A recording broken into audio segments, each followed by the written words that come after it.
Baik, pada kesempatan ini saya akan membahas tentang mata kuliah desain grafis. Sebagai awal, maka ini adalah bagian dari kontrak perkuliahan. Ya, capaian pembelajaran yang ingin saya sampaikan pada kontrak perkuliahan ini adalah bahwa pada akhir sesi ini Anda akan bisa memahami bagaimana capaian perkuliahan, kemudian juga materi dan tugas yang akan diberikan pada mata kuliah ini, serta sistem penilaian. Kontrak perkuliahan, jadi nama mata kuliah ini adalah desain grafis, kemudian besaran SKS-nya 3 SKS, dan dosen pengampunya saya sendiri, Ahmad Khairon. Anda bisa catat nomor WA saya atau email saya, karena nanti akan ada beberapa tugas yang akan disampaikan, entah itu melalui WA ataupun melalui email. Ya, karena kita akan memperlakukan paperless, di mana semua tugas, baik itu makalah maupun tugas desain, akan disampaikan dalam bentuk soft copy. Sehingga penting bagi Anda untuk mencatat nomor email, ya, nomor handphone dan email saya. Kemudian mata kuliah ini juga memiliki 14 tatap muka plus 2 kali ujian, di mana adalah untuk UTS atau ujian tengah semesternya dalam bentuk ujian tulis, sedangkan untuk ujian akhir semester saya buat dalam bentuk proyek desain atau presentasi. Untuk jumlah tugas saya sudah tentukan 2 makalah dan 1 desain. Ya, ini yang penting untuk Anda pahami, bahwa nanti pada waktu UAS tidak ada ujian tulis, semuanya akan dibuat dalam bentuk ujian project design dan presentasi. Sedangkan sistem penilaian yaitu 0,2 tugas ditambah dengan 0,4 UTS dan 0,4 UAS. Anda kata Anda tidak ikut UAS, hanya ikut UTS dan mengerjakan tugas saja, maka Anda masih tetap akan lulus walaupun nilai Anda pasti maksimal C. Ya. Sedangkan secara silabus, ya, untuk mata kuliah ini mengajarkan pengetahuan dan keterampilan desain untuk mendukung profesi public relation di sebuah perusahaan. Jadi memang bahwa mata kuliah ini prinsipnya adalah untuk menyiapkan Anda yang dari ilmu komunikasi bidang minat public relation. Sedangkan untuk yang jurnalistik tidak mendapatkan mata kuliah desain grafis. Nanti saya akan jelaskan pada bagian berikutnya. Ya, prasyarat mata kuliah ini adalah dasar komputer, kemudian referensi utamanya adalah buku karangan Hendy Hendrawan dengan judul Computer Graphic Design, penerbit Informatika Bandung 2014. Anda bisa lihat bukunya mungkin seperti ini. Buku ini cukup murah, terjangkau, kemudian full color, ya, beberapa di dalam dari isi buku ini adalah full color. Anda bisa manfaatkan buku ini untuk belajar tentang desain grafis, walaupun mungkin bukan pada keterampilannya, tapi lebih banyak pada pengetahuannya. Kemudian pokok bahasan yang akan dibahas diutarakan pada selama 1 semester, yaitu mulai dari pengantar desain grafis yang berisi tentang apa sih konsep desain, kemudian syarat menjadi seorang desainer grafis, serta kepentingan seorang public relation untuk bisa menguasai ilmu desain grafis. Kemudian yang kedua yaitu proses perancangan desain. Perlu dipahami bahwa untuk mendesain media komunikasi seperti flyer, brosur, ya, dan lainnya, maka dibutuhkan tahapan-tahapan yang jelas. Nanti kita akan coba simulasikan bagaimana prosesnya jika itu media yang digunakan adalah media printing, seperti banner maupun flyer. Ya.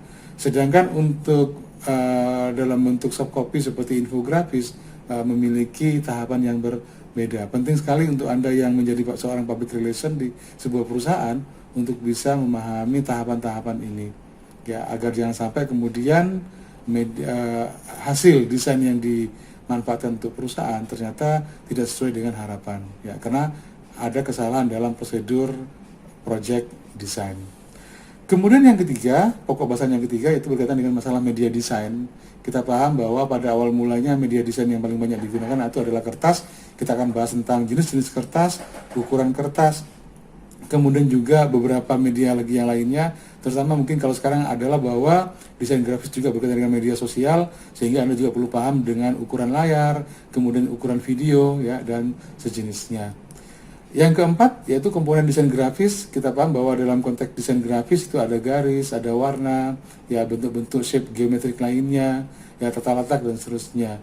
Maka untuk komponen desain ini elemen-elemen desain grafis itu perlu dipahami secara baik dan benar, ya, kapan dimanfaatkannya dan bagaimana pemanfaatannya. Ya, sedangkan yang kelima berkaitan dengan prinsip desain, yang kita sebut sebagai desain yang bagus itu seperti apa sih? Ya, karena ingat bahwa dalam konteks desain grafis ada keseimbangan antara estetika dengan fungsi informatif. Nah, jangan sampai kemudian hasil desain itu tampak bagus ya secara estetika, tapi ternyata tidak informatif, ataupun sebaliknya. Ya, yang tampak informatif, informasinya bagus, tapi mungkin membosankan atau tidak cukup menarik untuk bisa dilihat oleh orang lain, ya, untuk target komunikasi kita. Kemudian yang keenam adalah estetika dan rasio. Ini pun membahas tentang prinsip-prinsip dari estetika, ya, bahwa estetika itu cabang dari ilmu filsafat, memang benar, ya, tetapi yang perlu kita pahami lagi adalah bahwa bagaimana kita bisa mendesain ya secara prinsip yang benar, termasuk juga di sini di dalamnya ada ilmu fotografi juga.